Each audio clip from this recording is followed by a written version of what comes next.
है, ये कल्प वृक्ष है, कल्प वृक्ष है, ये कल्प वृक्ष है। समुद्र मंथन से निकला ये वृक्ष है, समुद्र मंथन से निकला ये वृक्ष है। कल्प वृक्ष से कोई दौलत सोना चांदी मणि मांगे,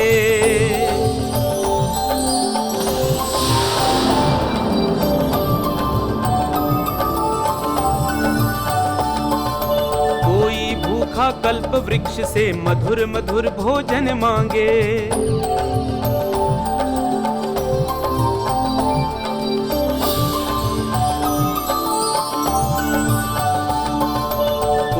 कल्प वृक्ष से अपनी सुंदरता को मांग रहा,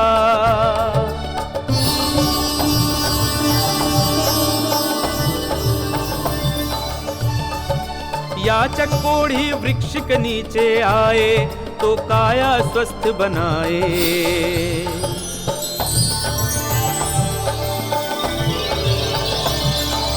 हर प्राणी की इच्छा को करता ये तृप्त है। कल्प वृक्ष ये कल्प वृक्ष ये कल्प वृक्ष। स्वामी, कल्प वृक्ष सबकी इच्छा पूरी करते हैं। हमारे मन में भी एक ममतामयी इच्छा जागी है। हम चाहते हैं कि कल्प वृक्ष हमारी इस इच्छा को पूर्ण करे।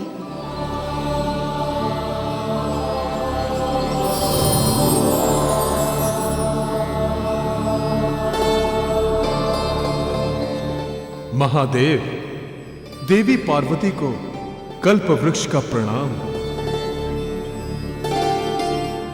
बताइए, मैं आप देवों को क्या प्रदान करूं? कल्प वृक्ष, हम एक सर्वगुण संपन्न कन्या की माता बनने की इच्छा रखते हैं। क्या आप हमारी ये इच्छा पूर्ण कर सकते हैं?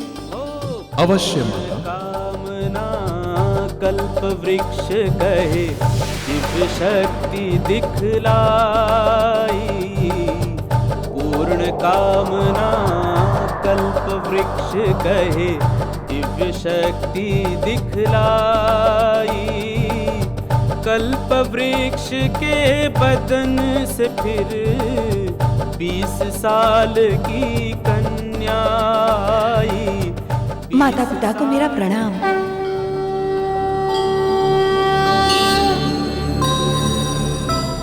बेटी, मैंने जैसी बेटी की कामना की थी, तुम बिल्कुल वैसी ही हो। पुत्री, तुम्हारे मुख की प्रसन्नता देखकर इस समस्त संसार को सुख की प्राप्ति होगी। इसलिए तुम्हारा नाम सुमुखी होगा। महादेव और देवी पार्वती को माता पिता के रूप में पाकर मैं धन्य हो गई। अब मेरे लिए आप दोनों का क्या आदेश है? पुत्री सुमुखी, तुम यहां से सीधे भृगु ऋषि के आश्रम चली जाओ। तुम्हारे आगे का जीवन का मार्गदर्शन वहीं होगा। जैसी मेरे माता पिता की इच्छा। प्रणाम।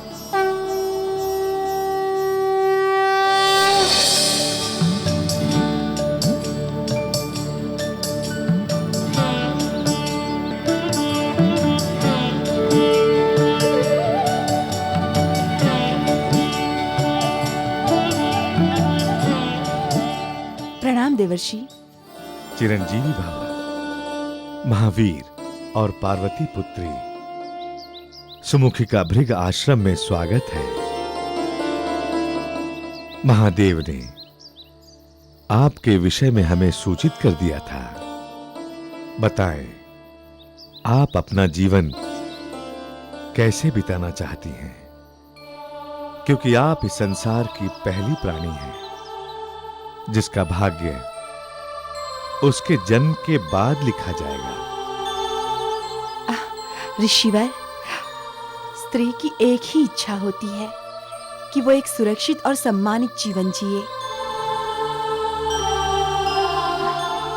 इसलिए मैं ऐसा वर चाहती हूं जो मेरे पिता के समान सर्वगुण संपन्न, पराक्रमी, धैर्यवान और ज्ञानी हो।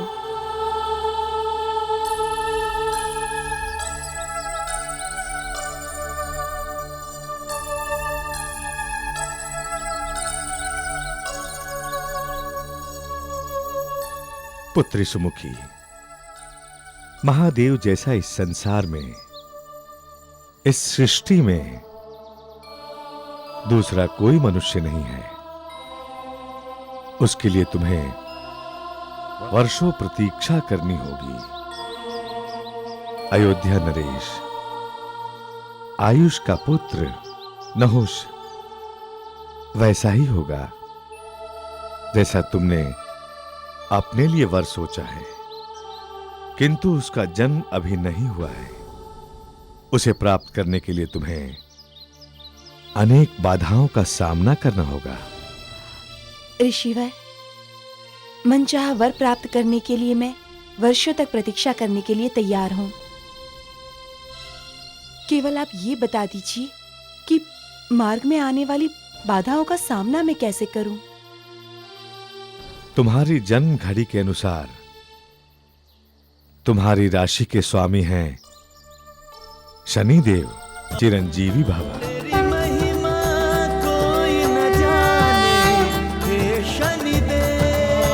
सुमुखी, तुम्हारी कुंडली के अनुसार हम तुम्हारे जन्म राशि के स्वामी हैं, इसलिए हम सदा तुम्हारे साथ रहेंगे। परंतु ये सब अकस्मात नहीं हुआ है, ये सब न्याय चक्र की माया है। कुछ पापियों और अधर्मियों को दंडित करने के लिए हमने तुम्हें अपना निमित्त बनाया है।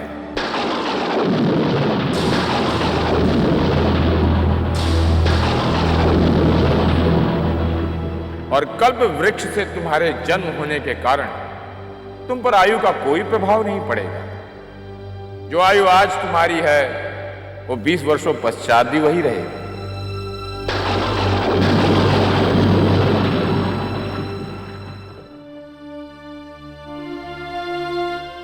हे शनिदेव, मुझे शक्ति दीजिए कि मैं सभी बाधाओं को पार करके अपने स्वामी से मिल सकूं।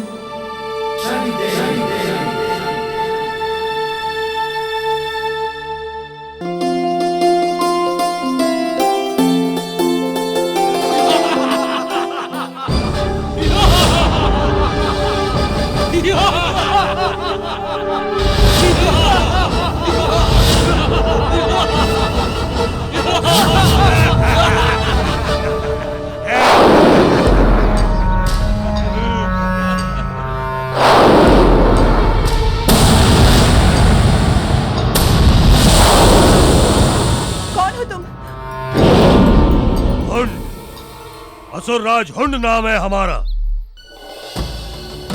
और हम इस संसार की सभी सुंदर स्त्रियों का भोग कर चुके हैं। परंतु तुम तो इस संसार की सबसे सुंदर स्त्री हो, इसलिए हम तुमसे विवाह करेंगे और तुम्हें असुरलोक की महारानी बनाएंगे।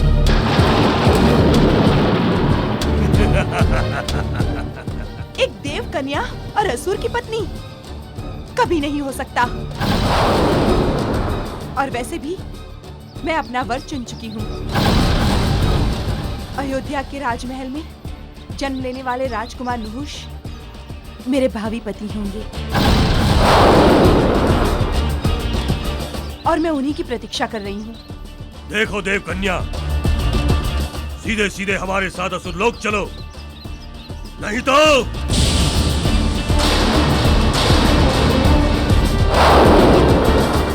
मेरे मार्ग से हट जाओ, अन्यथा महर्षि भृगु की शक्तियाँ तुम्हें भस्म कर देंगी। सुंदरी, तुम अभी हमारी शक्तियों के बारे में नहीं जानती हो।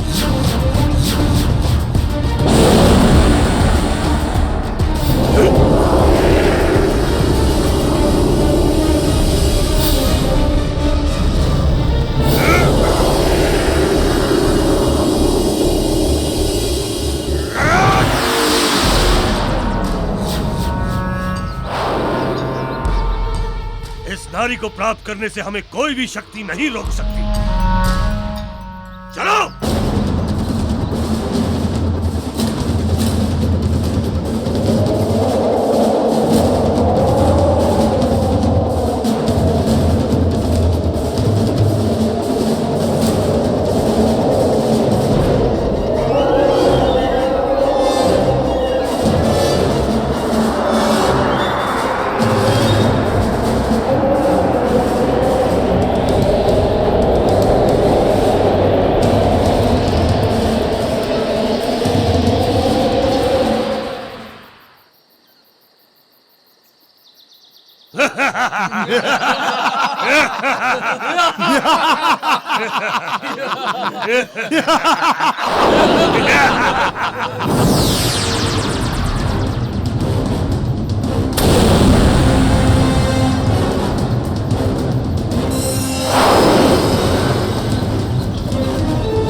असुरराज, उस सुंदरी ने तो आपकी शक्तियों को विफल कर दिया।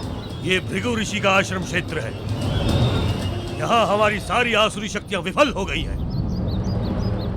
परंतु इस देव कन्या को हम प्राप्त करके रहेंगे।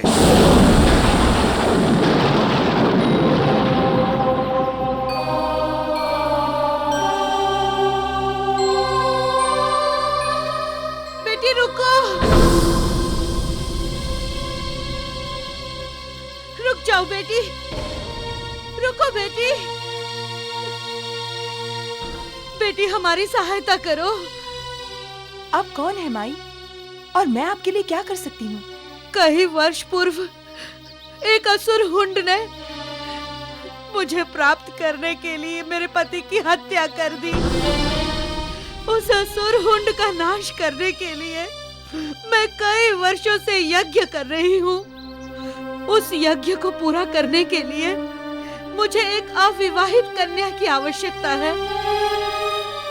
यदि तुम अविवाहित हो तो मेरी सहायता करो बेटी।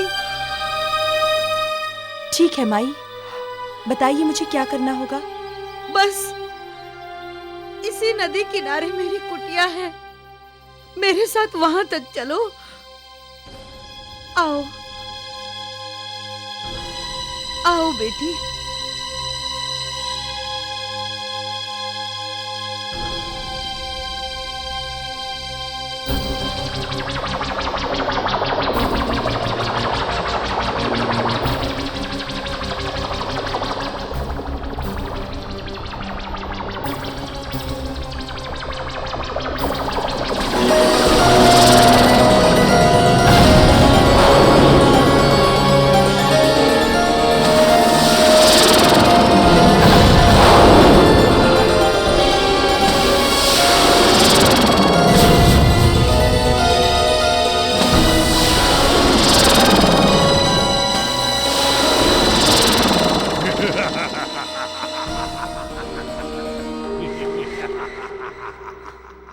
ये सब क्या है?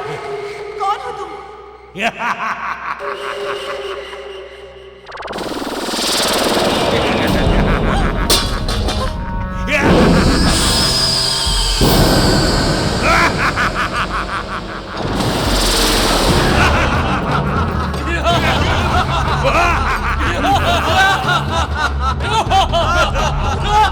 हुंड ने जब भी किसी वस्तु को चाहा है, उसे प्राप्त किया है।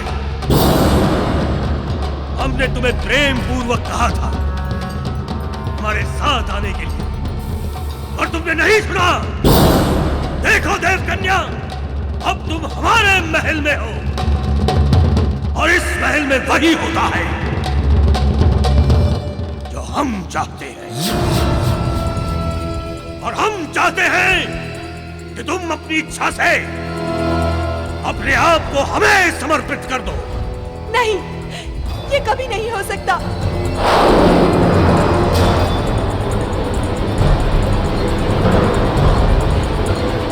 हे शनिदेव, हम कुसंगत से घिर गए हैं, अब हम क्या करें?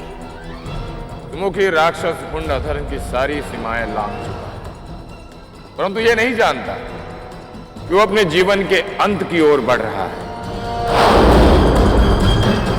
एक स्त्री को बलपूर्वक प्राप्त करने का अपराध ब्रह्म हत्या के समान होता है, जिसका दंड भोगने में कई जन्म बीत जाते हैं।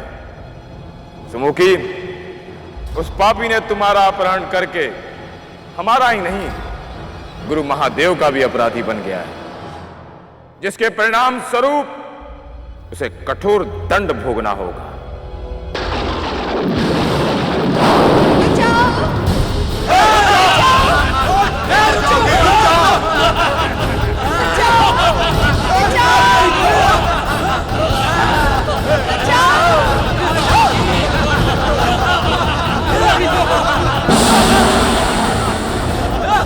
सुंदरी, आखिर गिर गई ना हमारे चरणों में।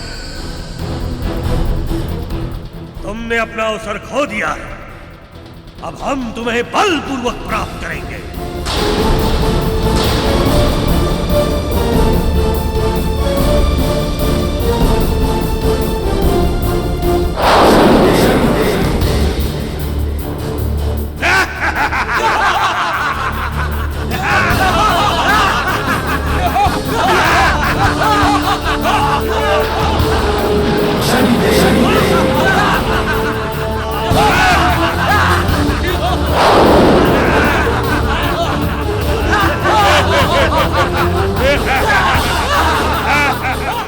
हे शनिदेव, अपनी गुरु बहन की रक्षा कीजिए।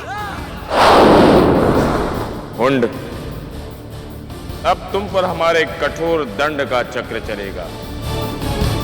जब तक हम तुम्हारे एक एक पापों को दंडित नहीं कर देते, हम तुम्हें एक क्षण भी चैन से जीने नहीं देंगे।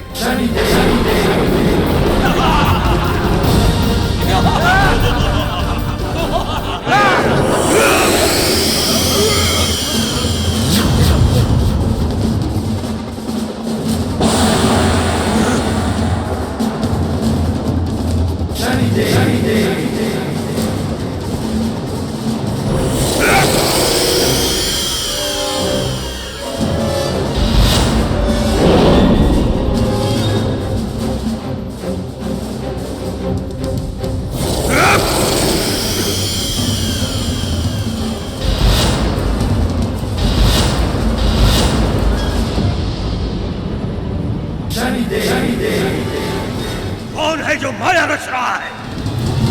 जो भी है सामने आओ।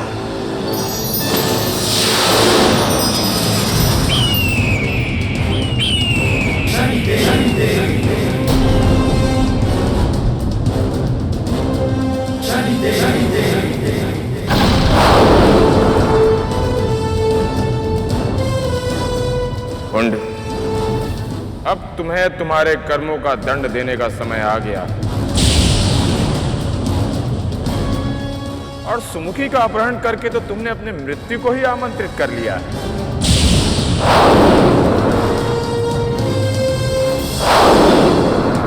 छाया पुत्र शनि, हमारा कोई कुछ नहीं कर सकता। हमारे इस महल को ब्रह्मा जी का वरदान है, हमें यहां पर कोई मृत्यु नहीं दे सकता। हुंड, अब तुम्हें हम ऐसा दंड देंगे कि तुम तिल तिल कर मरो। हमारी गुरु बहन सुमुखी अब तुम्हारे महल में तुम्हारे समक्ष रहेगी और तुम्हें सदा स्मरण कराएगी कि तुम्हारी मृत्यु निश्चित है। अब सुमुखी का पति नहुषी तुम्हारी हत्या करेगा और उसे यहां से ले जाएगा और तुम उसे छू भी नहीं पाओगे, क्योंकि हम उसकी रक्षा करेंगे। हुंड, अब तुम दिन रात अपनी मृत्यु की घड़ी की प्रतीक्षा करोगे। अपनी मृत्यु की प्रतीक्षा करोगे हुंड।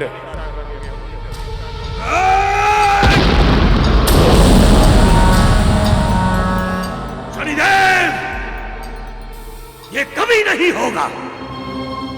हमें कोई नहीं मार सकता। हम उसे जन्म लेते ही मार देंगे।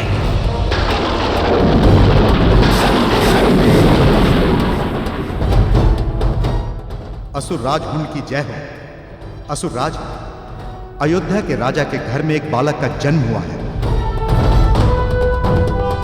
जिसका नाम नहुष रखा गया है।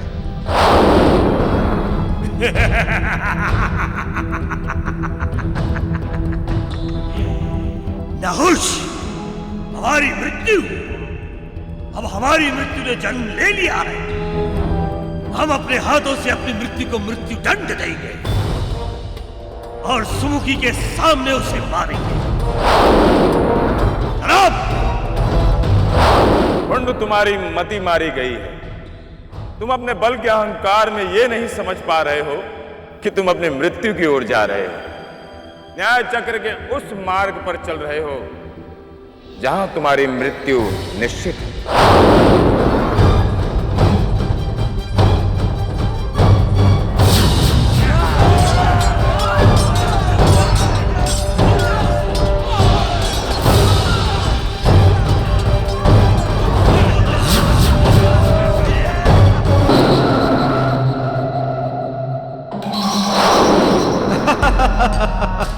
असुरराज, यही है वो बालक नहुष।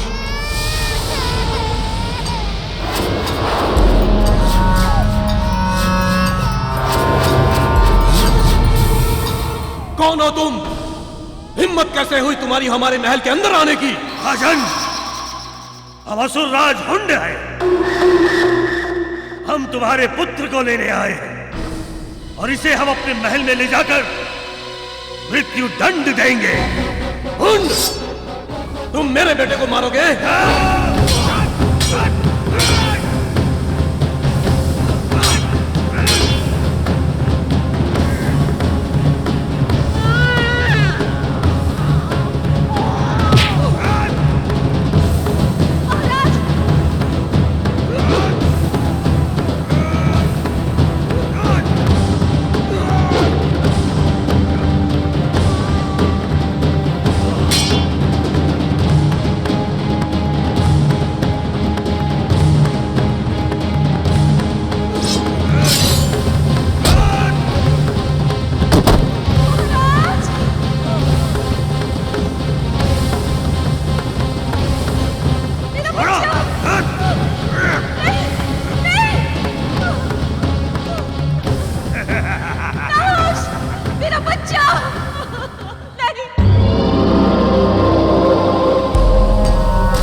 देखो सुमुखी, देखो,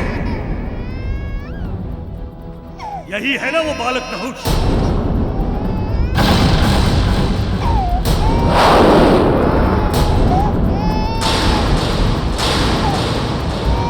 जो तुम्हारा भावी पति होने वाला है,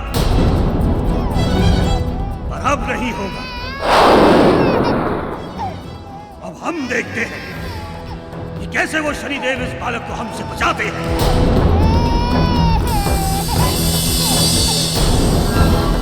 हम अभी इसका अंत कर देंगे।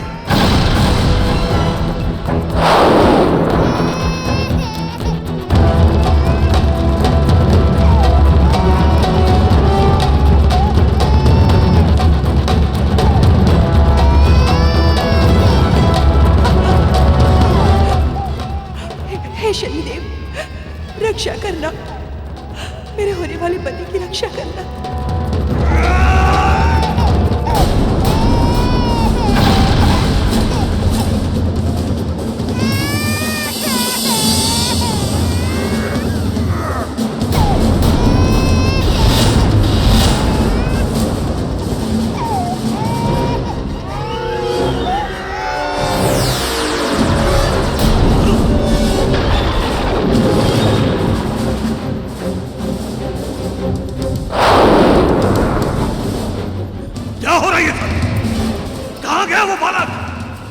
असुरराज, हमें तो लगता है कि आपके साथ छल हुआ है। यह बच्चा मायावी था जो अदृश्य हो गया है। ढूंढो उसे। जिसने ये छल किया है वो असली बालक को लेकर दूर नहीं गया होगा।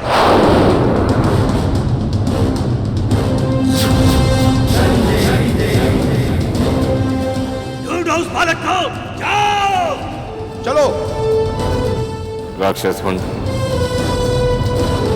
बालक नहुष हमारे पास सुरक्षित है। इस बालक को तुम मारने का प्रयत्न कर रहे थे, उसे हमने अपने ही माया से रचा था। इस सृष्टि का न्याय चक्र निश्चित है। नहुष को जो करना है उसे करने से कोई नहीं रोक सकता।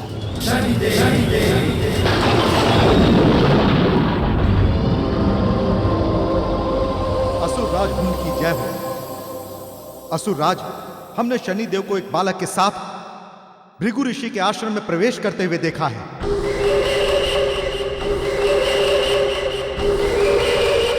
तो ये शनि का छल है।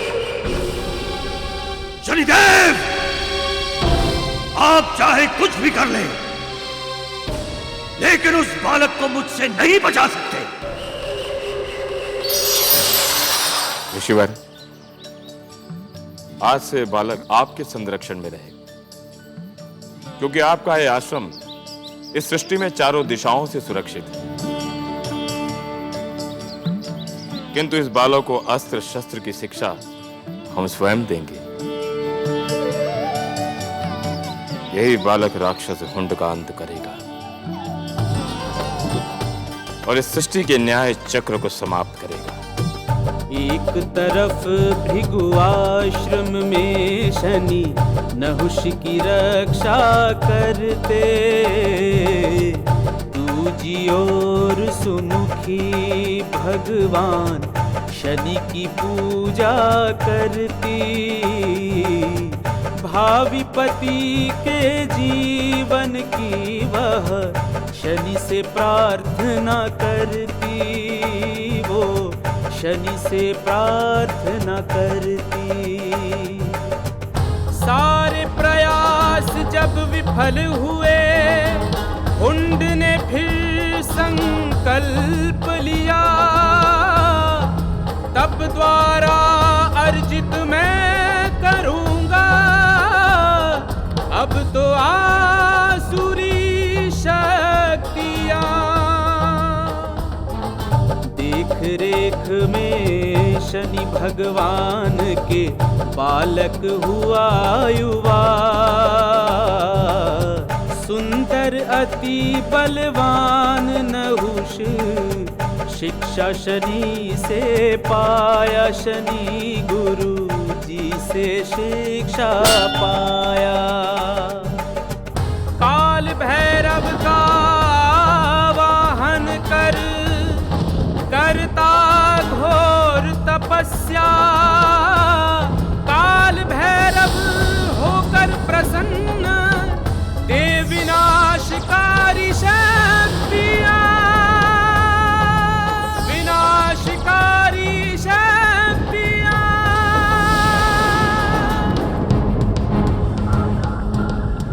अब इस संसार की सारी आसुरी शक्तियां हमारे पास हैं।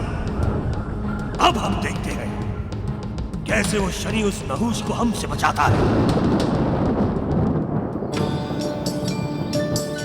उठो पुत्र, उठो। नहुष, आज तुम्हारी शिक्षा पूर्ण हुई। देव ऋषि, हमने ये सारी शक्तियां प्राप्त तो कर ली हैं, मगर हम इन शक्तियों का करेंगे क्या? हम तो एक तपस्वी हैं और हमें ये सारा जीवन एक तपस्वी की तरह ही व्यतीत करना है।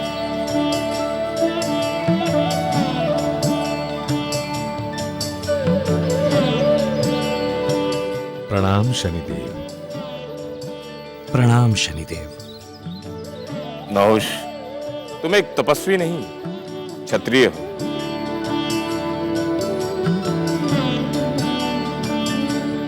तुम्हारा जन्म एक विशेष प्रयोजन से हुआ है। हम तुम्हें तुम्हारे जीवन का सत्य बताते हैं।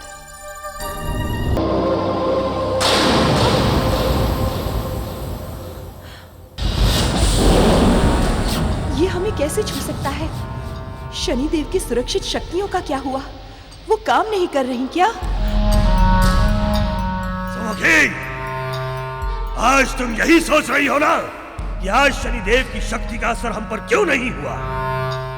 अब हमारे पास वो आसुरी शक्तियां हैं कि किसी भी देवता की शक्ति का असर हम पर नहीं होगा।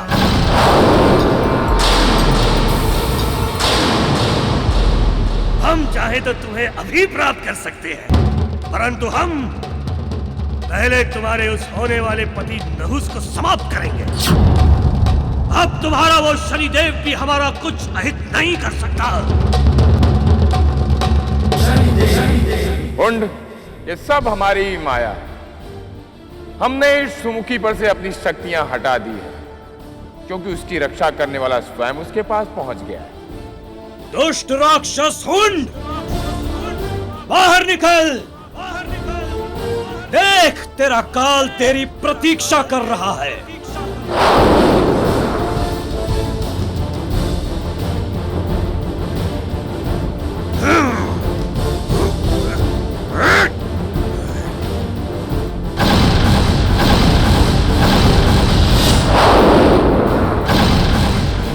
नाहुष, आप? देवी, अब आपके जीवन के सारे कष्ट समाप्त हो गए हैं। मेरा इस धरती पर आपकी इच्छा के कारण ही जन्म हुआ है। मैं वर्षों से आपकी प्रतीक्षा कर रही हूँ। अब मुझे यहाँ से ले चलिए, यहाँ से ले चलिए स्वामी।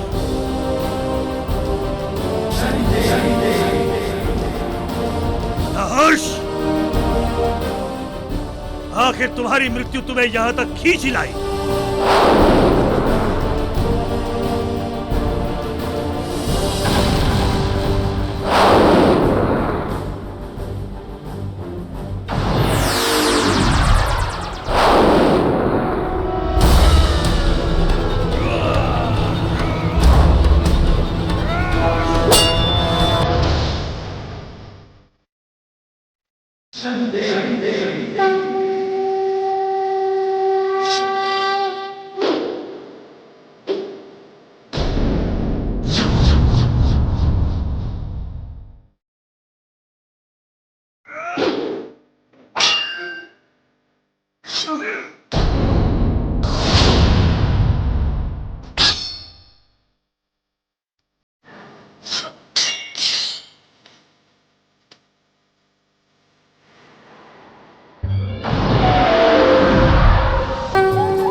हमारा न्याय चक्र समाप्त हुआ। अब आपके कन्यादान करने का समय आ गया। हे महादेव, ये आपकी ही कृपा है कि हमारा पुत्र वापस लौट आया। अन्यथा हमने सोच लिया था अब ये जीवन पुत्र वियोग में ही समाप्त हो जाएगा। अयोध्या नरेश, ये सब शनिदेव का न्याय चक्र चल रहा था। उन्होंने ही अपनी महिमा से आपके पुत्र की रक्षा की, और आज मैं अपनी बेटी सुमुखी का आपको कन्यादान करने आया हूं। आज से ये आपकी पुत्रवधू है।